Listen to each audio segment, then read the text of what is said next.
Dubai, ऊंची ऊंची buildings, 7 star hotels, महंगी गाड़ियाँ, ग्लैमर और बहुत सारा पैसा। दुबई का नाम सुनते ही ये सब कुछ जहन में आता है। दुबई को वेगस ऑन स्टेरॉइड्स भी कहा जाता है। दुबई दुनिया की सबसे हॉट फेवरेट टूरिस्ट डेस्टिनेशन है, जहाँ पर हर साल तकरीबन 50 से 70 लाख टूरिस्ट घूमने फिरने आते हैं। और सिर्फ यही नहीं, बल्कि दुबई ने तो अगले 20 सालों के लिए एक बहुत बड़ा मास्टर प्लान भी तैयार कर लिया है, जिसे विजन 2040 का नाम दिया गया है। लेकिन क्या ये प्लान पूरा हो पाएगा? क्या दुबई हमेशा ऐसे ही ग्रो करता रहेगा? क्या इस सब चमक धमक के पीछे कोई ऐसी हकीकत है जो सबसे छुपाई जा रही है? क्या वाकई दुबई इतना अमीर है और क्या ये हमेशा ऐसा ही रहेगा? आइए जानते हैं सच ये है कि इस वीडियो में कि आखिर क्या है दुबई का फ्यूचर। दुबई मिडिल ईस्ट में मौजूद बाकी सारे कंट्रीज से बहुत डिफरेंट है। दुबई के ऑफिशियल वेबसाइट के मुताबिक दुबई के जीडीपी का सिर्फ 1% ऑयल से आता है, जबकि बाकी 95% टूरिज्म, सी ट्रेड और फाइनेंस से आता है। लेकिन क्या वाकई ऐसा ही है? क्या दुबई ऑयल पे डिपेंडेंट नहीं है और दुबई की इस सारी तरक्की और डेवलपमेंट के पीछे ऑयल का कोई हाथ नहीं? मेरे मुताबिक दुबई का ये क्लेम थोड़ा सा मिसलीडिंग है। कैसे? आए चलते हैं 200 साल पहले, जब 1822 में दुबई 700 से 800 लोगों की आबादी वाला एक छोटा सा फिशिंग विलेज था। ये सारा गांव उस शहर के कंट्रोल में था जिसे आज अबू धाबी कहा जाता है। 1833 में अल्बू फलासा नामी एक कबीले ने अबू धाबी के खिलाफ बगावत कर दी और दुबई को अबू धाबी से आजाद करवा लिया। इस सारी मूवमेंट को 2 लोग लीड कर रहे थे, उबैद बिन सैद और मखदूम बिन बूती। और इस आजादी के बाद वही दुबई के मालिक बन गए। सिर्फ 3 साल बाद उबैद बिन सैद की मौत हो गई और मखदूम बिन बूती दुबई का रूलर बन गया और आज की डेट तक इसी खानदान की दुबई पर हुकूमत है। दुबई ने अबू धाबी से आजादी तो हासिल कर ली थी, मगर उसके हालात कोई खास अच्छे नहीं थे। इकोनॉमिकली दुबई बहुत कमजोर था और सिर्फ फिशिंग के जरिए मुश्किल से गुजारा कर रहा था।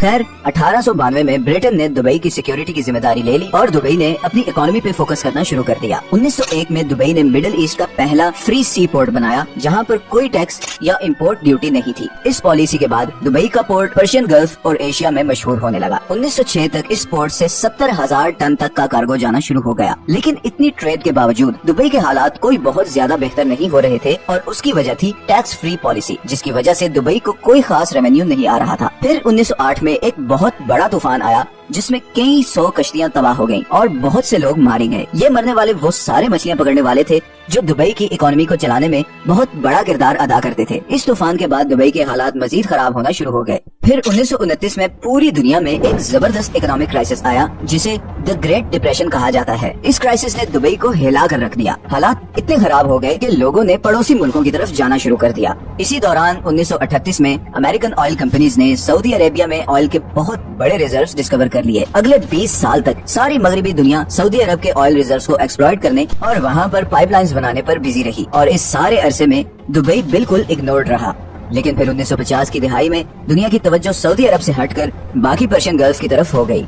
1958 में अबू धाबी में तेल के बहुत बड़े रिजर्व्स डिस्कवर हो गए और यहीं से इस सारे खित्ते की तकदीर बदलने का आगाज हुआ। 1966 में दुबई में भी ऑयल डिस्कवर हो गया। ये रिजर्व्स इतने ज्यादा तो नहीं थे कि दुबई की तकदीर बदलते, मगर दुबई की इकोनॉमी इस डिस्कवरी के बाद थोड़ी संभलना शुरू हो गई। दूसरी तरफ अबू धाबी कई टन ऑयल बैरल्स एक्सपोर्ट कर रहा था। बिलियंस ऑफ डॉलर्स आना शुरू हो गए थे। दुबई भी अब ये बात समझ चुका था कि वो ऐसे देश से लड़ाई नहीं ले सकता जिसके पास पूरी दुनिया के 9% ऑयल प्रोडक्शन हो, और साथ ही में ये बात भी काफी क्लियर थी कि दुबई अपने खुद के सहारे किसी सूरत ज्यादा अरसे तक सरवाइव नहीं कर सकता। खुशकिस्मती से दूसरी ही तरफ अबू धाबी का मालिक शेख जायद बिन सुल्तान अल नहयान का भी ये ख्याल था कि अगर इस पूरे रीजन ने तरक्की करनी है तो उसका एक ही तरीका है कि सब एमिरेट्स मिलजुल कर रहें और एक्सटर्नल और इंटरनल खतरात से इकट्ठे एक दूसरे को डिफेंड करें।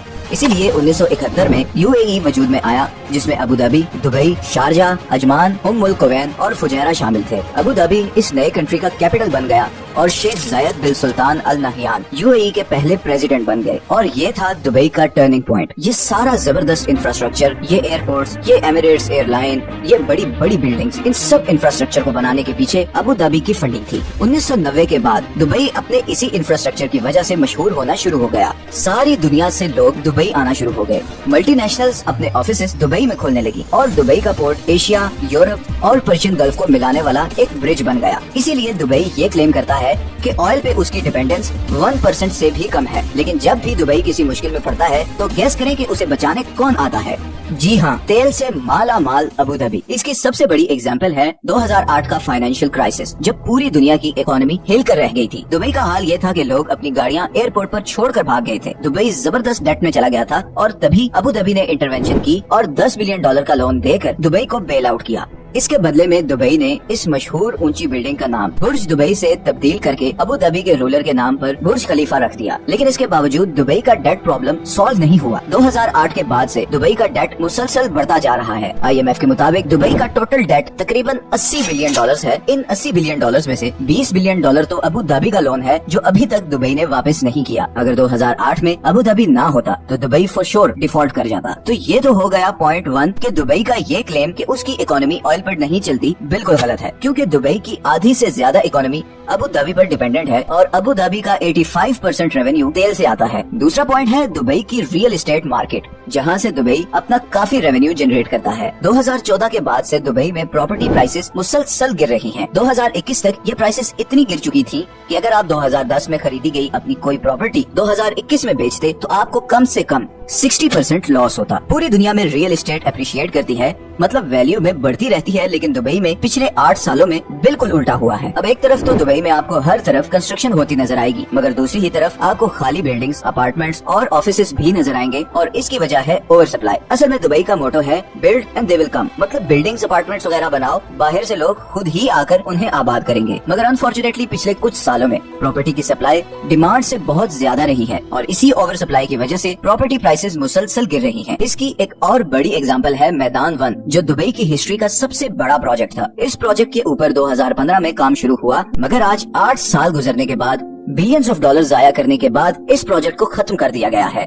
इस प्रोजेक्ट को बनाने वाला ग्रुप बैंकरप्ट हो चुका है और हर तरफ ऐसी खाली बिल्डिंग्स हैं जिन पर करोड़ों दिरहम्स लग चुके हैं। खैर, यहाँ पर एक और इंटरेस्टिंग चीज ये हुई कि 2022 में रशिया यूक्रेन वॉर के बाद दुबई की रियल एस्टेट मार्केट को एक मच नीडेड बूस्ट मिला।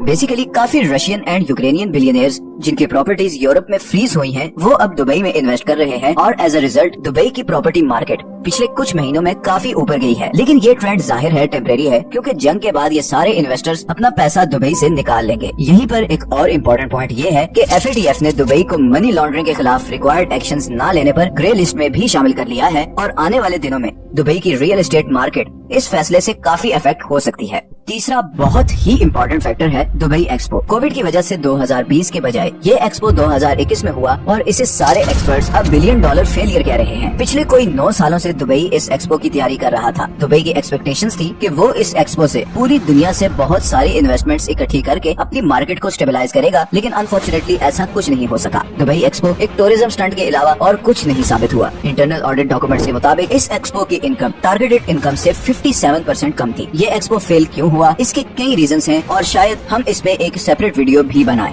लेकिन फिलहाल चलते हैं दुबई का फ्यूचर डिसाइड करने वाले चौथे फैक्टर की तरफ, और वो है दुबई फॉरेन पॉलिसी। पिछले 3 या 4 सालों से UAE ने बहुत एक्टिवली अपनी फॉरेन पॉलिसी को सऊदी अरब की फॉरेन पॉलिसी से अलाइन किया है, स्पेशली कतर और ईरान के मामले पर। और उसका सबसे बड़ा नुकसान हुआ है कि UAE ईरान और दूसरे एंटी सऊदी देशों और ग्रुप्स के निशाने पर आ गया है। इसकी सबसे बड़ी एग्जाम्पल है जनवरी 2022 में अबू धाबी ऑयल फील्ड पर होने वाले मिसाइल अटैक्स, जिनकी रिस्पॉन्सिबिलिटी यमनी हौसियों ने कबूल की थी।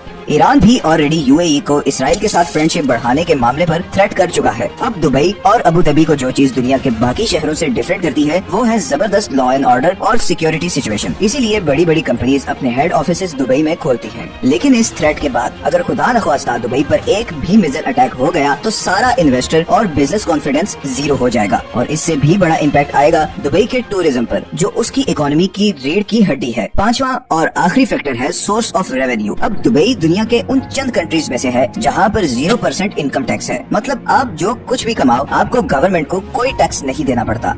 दुनिया की सारी टॉप इकोनॉमीज और अमीर तरीन कंट्रीज में भी इनकम टैक्स होता है और इसी टैक्स के पैसों से गवर्नमेंट वेलफेयर और इंफ्रास्ट्रक्चर पर पैसा खर्च करती है। इनकम टैक्स का ना होना जहां फॉरेनर्स के लिए बहुत बड़ी अट्रैक्शन है, वहीं दुबई के लिए एक बहुत बड़ी प्रॉब्लम भी है कि आखिर कब तक वो इस पॉलिसी को लेकर चलता है, क्योंकि दुबई को हर हाल में टूरिज्म के अलावा भी कोई सोर्स ऑफ इनकम चाहिए। कुछ महीनों पहले ऐसे रूमर्स आए थे कि 2023 में दुबई इनकम टैक्स इंट्रोड्यूस करवा रहा है, मगर अभी तक कुछ भी फाइनलाइज नहीं हुआ। इन पांचों फैक्टर्स को देखते हुए एक बात तो फॉर श्योर है कि दुबई का फ्यूचर अबू धाबी पे डिपेंडेंट है, चाहे वो ग्लोबल ऑयल डिमांड हो या फिर यूएई की फॉरेन पॉलिसी जो अबू धाबी ही डिसाइड करता है। दूसरी ही तरफ दुबई को टूरिज्म के अलावा इनकम सोर्सेज डेवलप करने की बहुत शदीद जरूरत है। कंस्ट्रक्शन को रेगुलेट करने की जरूरत है ताकि प्रॉपर्टी की सप्लाई डिमांड से ज्यादा न बढ़े और नतीजतन प्रॉपर्टी प्राइसेस स्टेबल रहे। इसके अलावा दुबई की 90% आबादी इमिग्रेंट्स हैं। ये वो लोग हैं जिन्होंने दुबई को यहाँ तक पहुँचने में अपना किरदार अदा किया है, मगर अभी तक कोई भी गल्फ कंट्री फॉरेनर्स को नेशनलिटी नहीं देता और इसीलिए कोई भी एक्सपैट अपने आप को ज्यादा देर तक यूएई से जोड़कर नहीं रखता। अपनी जिंदगी के इतने साल यहाँ पर गुजारने वालों के लिए नेशनलिटी लाजमी होनी चाहिए। खैर, इस सब के बावजूद इस सहरा में जिस तरह ये शहर खड़ा किया गया है वो अपने आप में एक मिसाल है। पूरी दुनिया में आपको दुबई जैसा कोई शहर नहीं मिलेगा, लेकिन ये चमक धमक कब तक रहती है ये तो आने वाला वक्त ही बताएगा। आपका दुबई के फ्यूचर के बारे में क्या ख्याल है, नीचे कमेंट्स में जरूर बताएं। ये है वो सारे सोर्सेज जहां से हमने इस वीडियो के लिए कंसल्ट किया है। हम उम्मीद करते हैं कि आप इस चैनल की वीडियोस को पसंद कर रहे हैं। अगर आपको ये वीडियो अच्छी लगी है तो इसे लाइक और चैनल को सब्सक्राइब जरूर कर दें। मिलते हैं नेक्स्ट वीडियो में। अल्लाह हाफिज।